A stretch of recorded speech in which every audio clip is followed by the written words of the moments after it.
All right, we live? You are. Good stuff. So to start off, after reading the cases and everything this week, what is sexual harassment? Just a definition. What you guys read. I know it said it in the beginning of the article.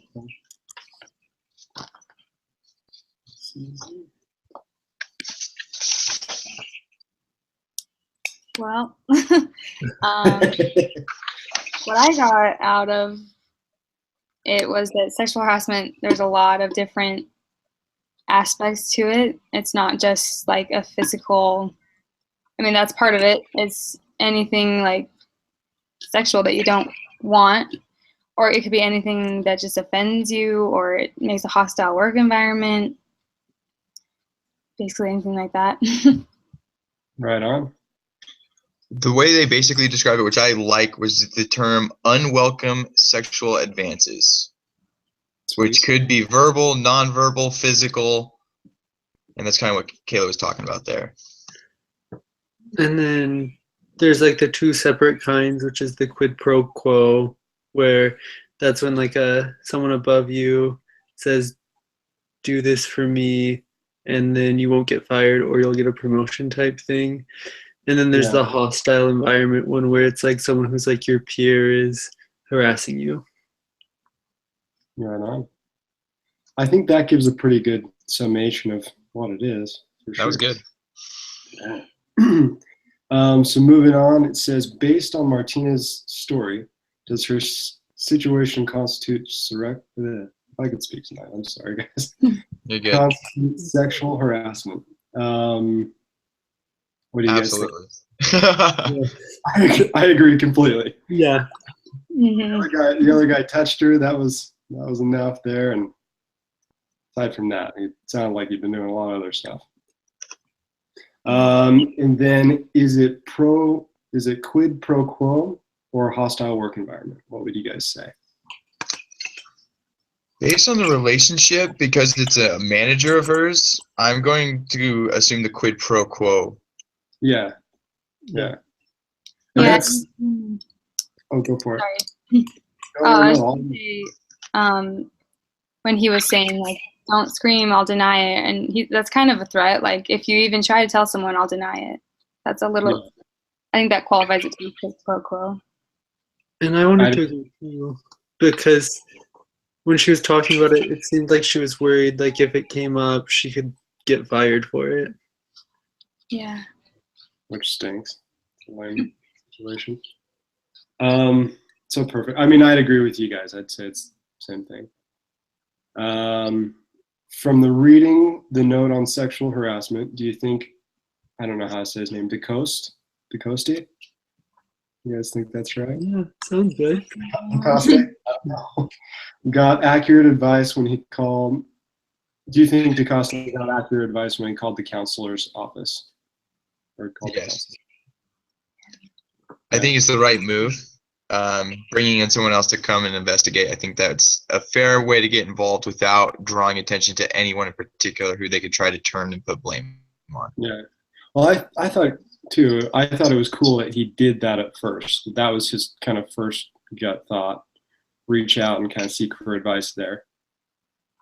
I don't know if I would have thought of that. But I don't know. Anything else you guys want to name out? I'll agree with you. I thought it was smart of him to use his resources to call someone in that field of management on, like, hey, what's the policy? What's the procedure? Is this something I try to handle in-house? Or, same idea, do we take this to someone else? So, like you said, that was smart for him to be able to be aware that there's a team in place to handle those kind of issues. So that was good. Yeah, I agree completely. And kind of moving on with that, so the advice he got, why might a lawyer representing the company insist on instituting a formal investigatory process? It kind of explained it in the story a little bit. I think it was mostly legal reasons, right? The company can, a lot of things, they could get charged with a lot of whatever it's called, if it like keeps going and they knew about it and they didn't do anything about it, right? Yeah, no, I think that's right on. Yeah.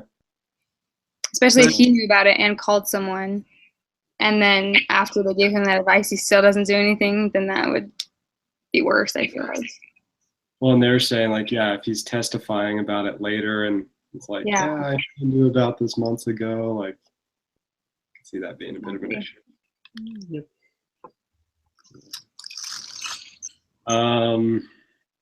Let's see. Anyone can answer this one. How would you evaluate Jack DaCosta's options at this point? After he's talked to the counselor, after he's sitting there trying to make a decision on kind of what to do, what would you say he should do? I guess to clarify this, let's see.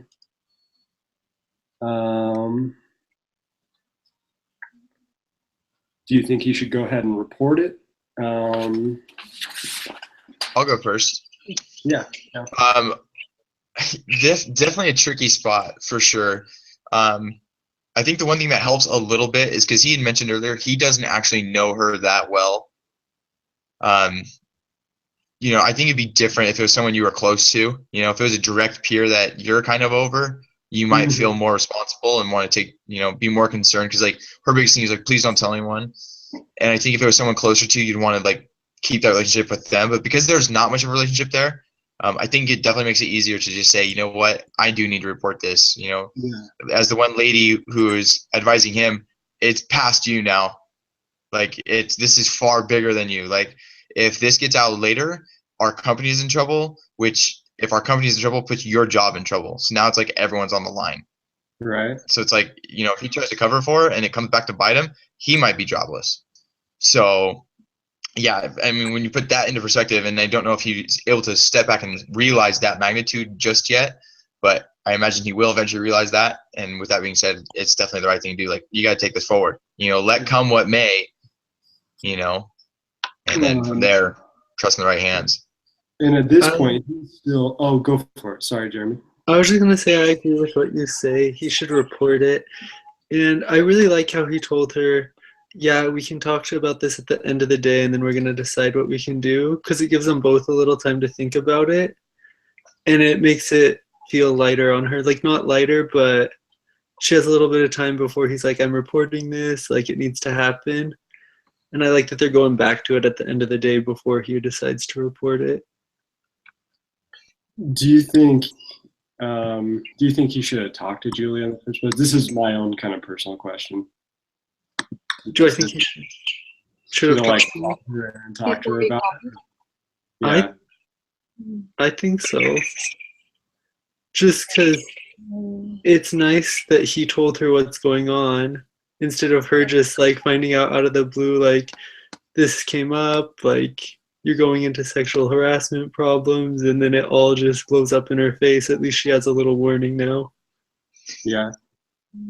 You know, it's interesting. I had the thought too, because he said he's going to take like the day to kind of figure it out and determine what he's going to do, which I think gives him an opportunity to like try to learn more about it, because they say they're going to do an investigation.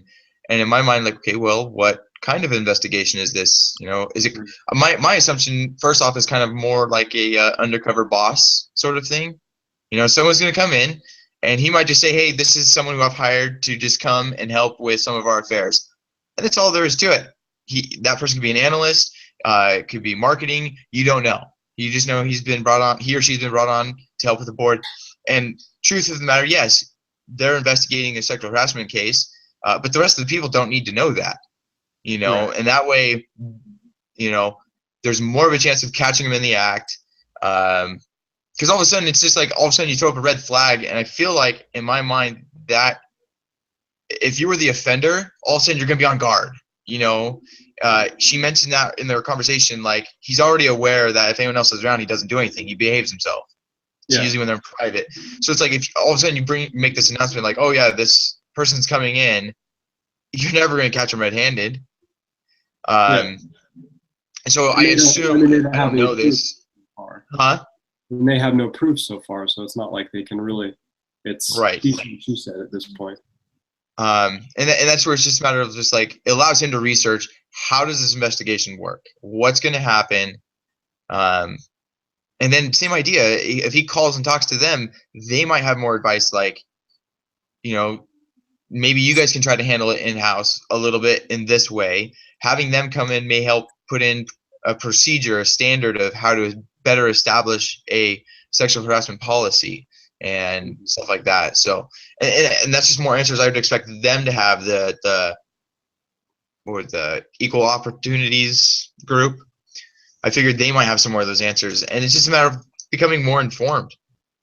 I found it interesting this week just studying the sexual harassment stuff. So yeah, I work for the city of Henderson down here, and so we've got well over 2,000. I think we were over like 3,000 employees. We have a full HR department and everything. Yeah.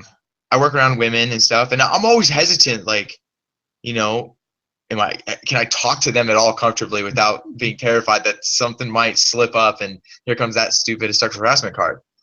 Yeah. And reading this, I feel more comfortable being able to say and do things, knowing kind of what the line is, because, and that's something they talk about, like, is what you're saying or doing of a sexual nature, and that's where it's just like, I'm always terrified because I feel women go out of their way to look beautiful. And is it wrong to tell them that, like, hey, you look good today, because at the same time, I'm like, oh my goodness, they're going to think I'm coming on to them. And it's like, no, I'm just trying to be a gentleman. And that's where it's like, and that's where they talk about, what's your intent, what's your purpose? And like, it's like, by no means is that the case. And that was the nice thing of trying to get that cleared up in understanding the definition and what the law is. So that was kind of a benefit from this week. No, for sure. For sure. I guess at the end of the day, from what it kind of sounds like to me, it'd kind of be a similar thing. You'd want to report it eventually, but it'd kind of be like, wait just a little bit to kind of see if you can gain more of a foothold, kind of some ground, and dig into it a little bit more deeply before you report it all. Is that right? Kind of what you guys were all in, well, or have anything different? I agree. I totally agree.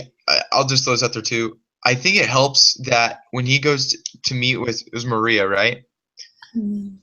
When he sits down to meet with her at the end of the day, he might be able to share with her some more of the magnitude. Because I guarantee you that she probably doesn't see it from a business side, to realize, unfortunately, now that I do know, my job's at risk, and ultimately the sake of our company is at risk.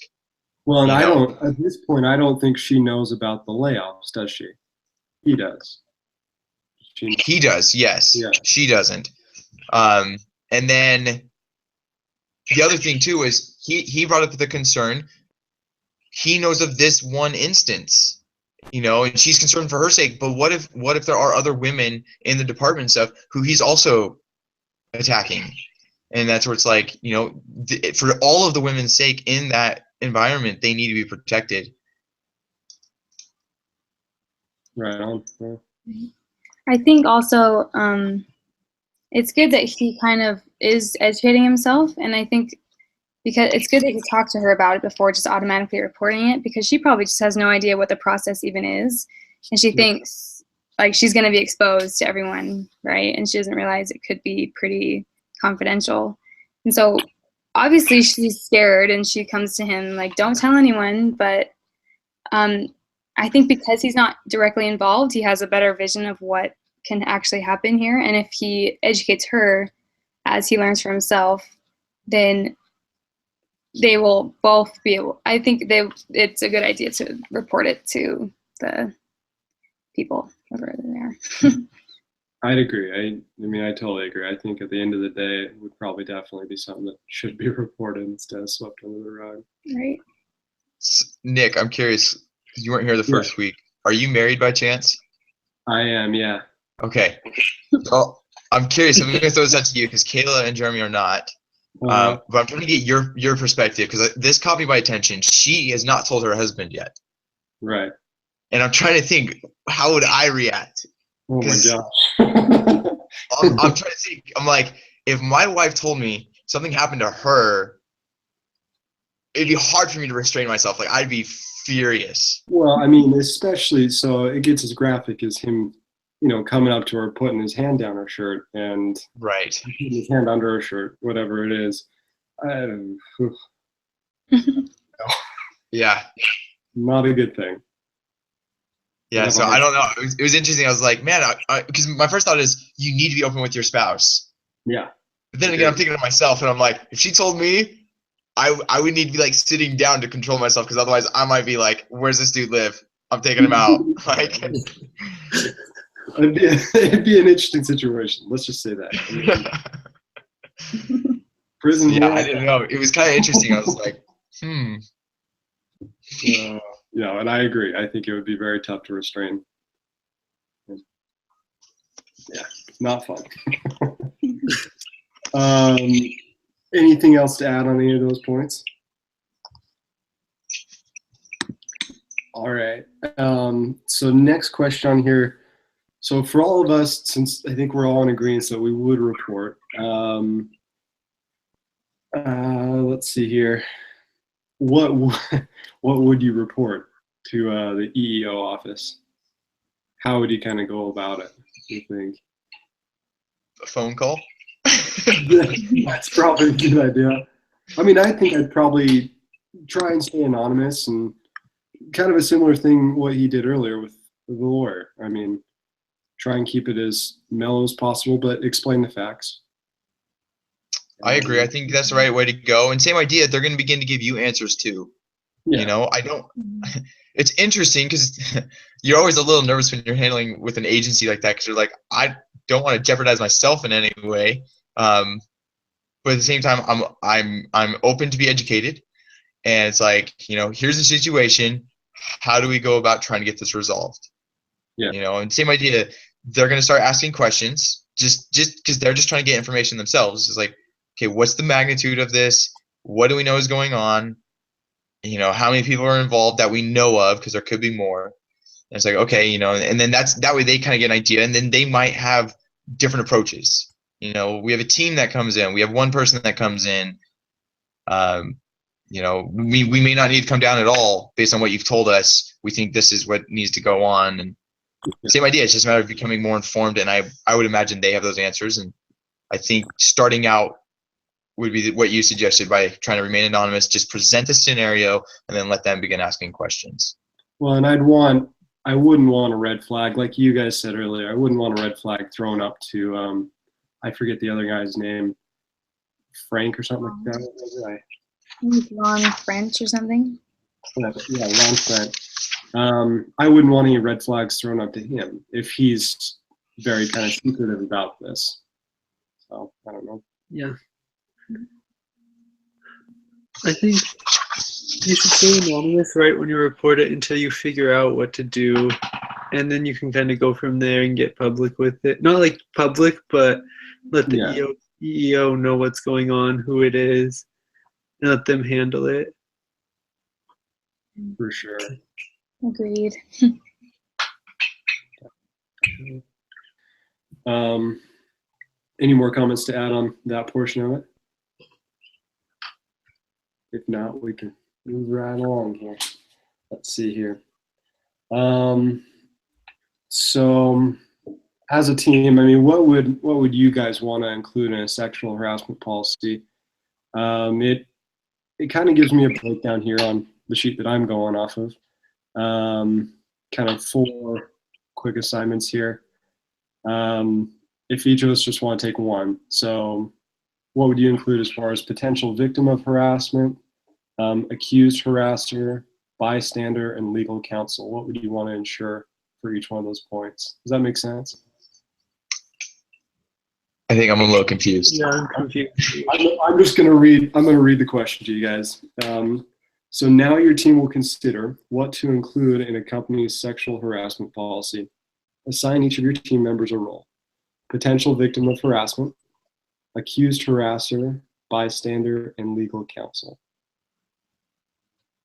Does that make sense to you guys, or is that question a little bit? So are we supposed to role play it? I guess. I mean, that's. I think it's Well, because it makes sense. It's the 4 people that are involved right now in the case. So you would have one of us is Jack, one of us is Maria, one of us is Mr. French, and then the one other person is the investigator. Yeah. I think it might just be saying, I'm reading the same thing as you. I think it's just saying what the company policy should be concerning those different people. And that's kind of how What I understood it, it just should be. what specifically we, But I mean, I don't know what to say exactly about it. Well, what I understand is, given this position you are in, what do you want on your, what policies do you think would help you, kind of? Well, I kind of think if I was to try to map one out in my head as I try to connect the dots, I think I would say, zero tolerance, but then I would go on to say, like, if you yourself are experiencing it or you have seen it in the workplace, feel free to come forward. Your name will remain anonymous. Like giving them that peace of mind to saying, and then, for someone to be accused, we will do a thorough investigation on our end so as to ensure that you're not wrongfully accused, because that's a huge issue right now too. So can I just trying to just give peace of mind to everybody of saying, like we want to have a safe work environment. So we're going to do our best to ensure it. At the same time, as we see problems, we try to make corrections. Please know that we will do a thorough job to investigate it. And then I think it would be wise, depending on the size of your company, if you're small enough to have an outside person do it all together, but then if you're a large enough company, then you might have a third party individual who's respectable to be able to do that themselves, to perform the investigation. Yeah. I think that'd be a good thing to have. I mean, from what I understand, kind of just fairness all around, right? Making sure that we're not throwing out blames where they're not deserved and just being fair all around. I think from a legal counsel point of view, I'd probably want as much documentation as I could gather. If the company as a whole could just, I don't know, if they ever have instances like this, just keep very close tabs on it and document things if they happen. Well, it's interesting, like you said, trying to gather the information of, what magnitude is this? In this case, it's like, is it just the one girl? Is there more than one? How severe is it? Is it just verbal, or in this case, is it touching? Because all of a sudden it's just like, do we have a sexual harassment policy? And if we do, it's like your signature is right here. You agreed to these rules. That's means for termination. Like, you're out of here. Like you said, just being able to gather all the information you can, to where it's just like, okay, there's enough here. It's not even a matter of trying to correct your ways. Like, in my instance of my example earlier, did you say something accidentally out of place? Okay, hey, you may not be aware, but what you're saying is actually coming across as sexual harassment. So let's avoid that verbiage or use different verbiage, learn how to better express yourself. Okay, a simple correction might be in case. But like you said, if all of a sudden there's a bunch of evidence, say like, no, this is too much. Like, you're done. Yeah. So. And Right. Go ahead. I was going to say, kind of going along with that, like, I think they should have meetings, like, I don't know, yearly or something, to discuss sexual harassment. Because, like Ben was saying, sometimes you might say something and you might not see it as sexual harassment, but another party might. And just having like a meeting where the company goes over what it is might kind of help clear it up. And I know from like a legal standpoint, the article was saying that if you have those meetings and the problem subsides after that, the company's kind of covered. Yeah. So just like to have that so everyone's on the same page about it. Yeah. I work when I'm at home, just on my off track, I work for a pretty small company, like 20 to 30 people, and we have an HR department, and we do, I think, it's maybe like biannually you do a sexual harassment meeting, and they just kind of go over what it means and what, like, that you can report it and things will be done. And that's what I was just going to say. I think it's important that there is like a procedure like in place so that you know that if something serious is happening, that something will be done about it. And you don't have to feel like you have to sit and suffer in silence, or like people won't take it seriously or anything, that you know that there is a set and we follow the laws and all those things, that things will be taken care of if you come to us, type of thing. I think that's a great point, just being able to be comfortable in the workplace, like Right. having very much like, I'm comfortable doing this. Something's going to take care of me. For sure. Any other comments on any portion of that? Nope. All right. Well, you guys want to hear the outcome of the case? Sure. I don't know. You might already be reading it, Kayla. I just barely turned to it. Okay. So let's see. When Jack called corporate counsel, he forgot about caller ID. The lawyer used the information he gave her to figure out the people he was talking about. She contacted the Lone Star EEO, which launched a formal investigation. The EEO tried hard to get Martinez to cooperate. French denied all charges, claiming that Martinez had made up her story to protect herself from pending layoffs. DeCoste was asked for evidence, but he didn't have any. Julia Martinez's husband found out what was going on and beat up Julia and forced her to quit, which blows me away. I don't get that. I wouldn't beat up my wife because that happened. Anyways. French survived the investigation with only bruised reputation. He blamed everything on DeCoste for calling corporate counsel. There was so much animosity between DeCoste and French that DeCoste left the company after 3 months. And that's basically it as far as what happened in the case. What do you guys think about that? So, who called the EEOC? So they might have used a different name in the story. Right. Yeah. I think it was just the lawyer that he called, right? What's that? Yeah. It was the lawyer that he called to ask. Yeah. So I think that is DeCoste that called. So Jack DeCoste is, I think, his real name. Read the beginning again. Yeah. So okay, I'll read from the top. It says, "This is a real case, even though the company and individuals have been disguised." When Jack called the corporate counsel, so I'm assuming that's The lawyer. yeah. Well, Jack was the employee that overheard the conversation. Right. Yeah. Yeah. He forgot about caller ID, and then the lawyer who he called used the information he gave her to figure out which people he was talking about within the company. Does that make sense? Yeah.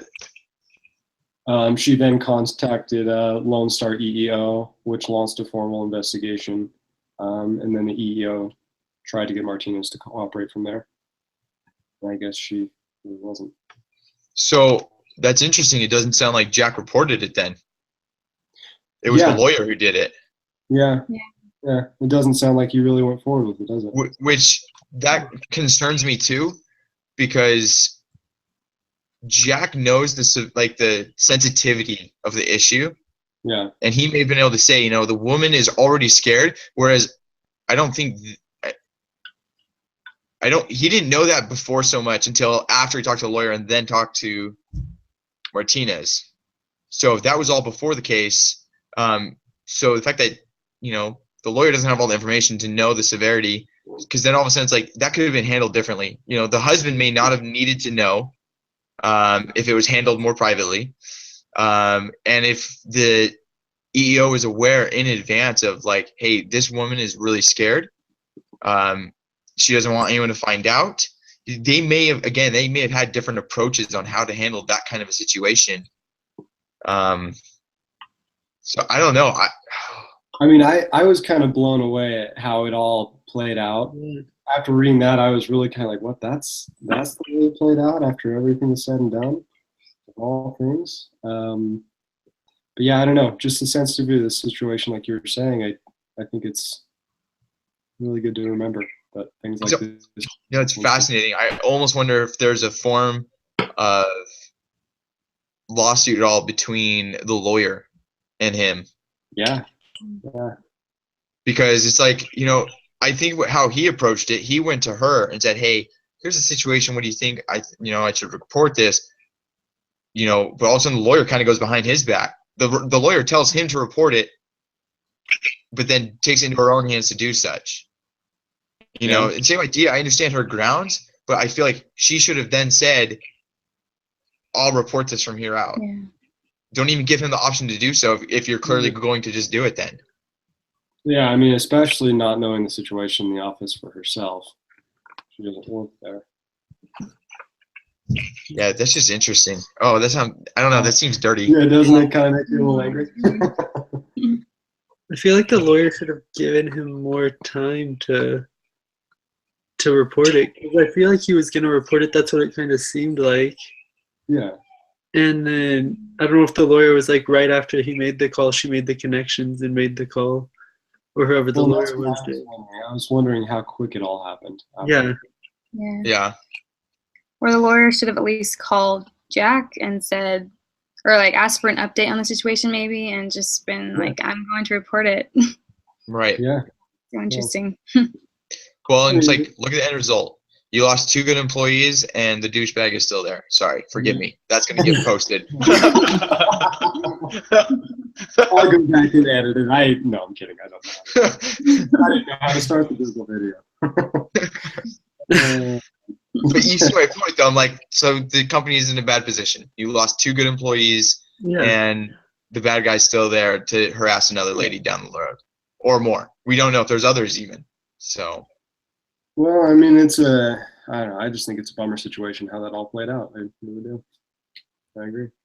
I think it's so interesting that the lawyer told him to go straight to the EEO, because it's obvious that the company didn't have any kind of HR department like internally, because that could have been handled a lot smoother if they did. Yeah. Right. So actually, that just the last little part here, it actually goes on to ask what was Lone Star's sexual harassment policy. It sounds like they didn't have one. I mean, you bring up a good point with saying they didn't really have an HR department within there, and they may not have really had a place to go. Yeah. You'd think he wouldn't have to call the lawyer first off. I don't know. I think that's interesting. I guess maybe that's how it works, but yeah, there should be someone that you just kind of go to in HR.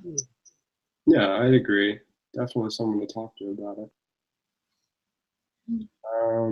Let's see. Just trying to make sure there's nothing else on this.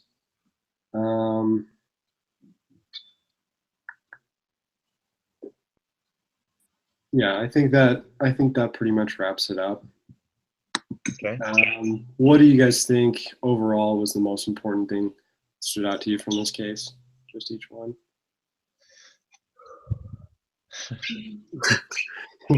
I think that without the right policies set in place, things get so twisted and messed up as they go throughout, like whatever happens. If you had a policy, things are much smoother and the right results come out instead of some twisted reality.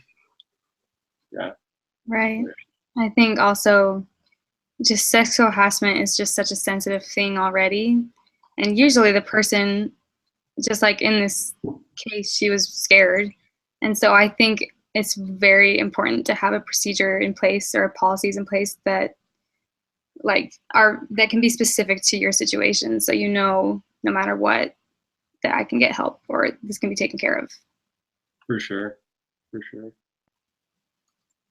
Yeah, I think you guys are right on the money. I think the policy is the biggest thing. It states the company's position, as well as understanding procedures for how to handle, what if you see anything and what the outcomes are going to be. That way you kind of draw the line. And if that's not clear, you can't expect people to enforce it then. Yeah. No, I agree. Just to echo that last part, I think making it clear is real important. Having a policy and having people know about it. If you had to rate the quality of today's discussion, what would you say? 0 to 10. I don't know if I'm supposed to go over these. You're good. You do. Sweet. Or at least I think we do. We've been doing it, Yeah. so. Be harsh. It's all good. No, you're good. I'm gonna say probably a 9 or a 10. I think everyone did a good job of participating from my perspective. And the only reason I'd consider a 9 is nothing to do with you or the way it was handled. I just kind of think it was the case. You know, I don't know if there was more questions that could have been posed in a different direction. Yeah. You know, No, because man. that we all just agreed. As I kind of expected going into this, there's really not much to talk about other than recognizing the need for a policy, and I don't really know what other takeaways there were from this. So, but I think you did a good job. I just don't know if the case itself could have been discussed. More direction. I agree. Yeah. Sweet. Sweet. Same page. I mean, the only I wish as a group leader I probably could have done a little bit better with the role play. It sounds like there was a little bit of a role play kind of thing there with potential victim, accused harasser, bystander, and legal counsel.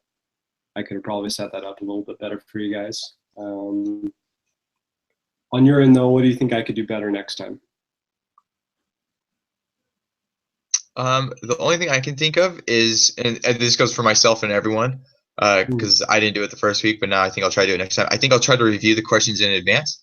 So, like, if there's a role play scenario, I might see it in advance and may try to prep for it a little more. Right on. Right on. Yeah, I think that's the only thing. You did pretty good. Yeah. Yeah, I can't think of anything else either. If that's it, then I think we're good with the case. If there's nothing else to add on it, so I don't know if we want to end this and then go forward with talking about the doohickeys thing. Yeah, sure thing. I'll do that now.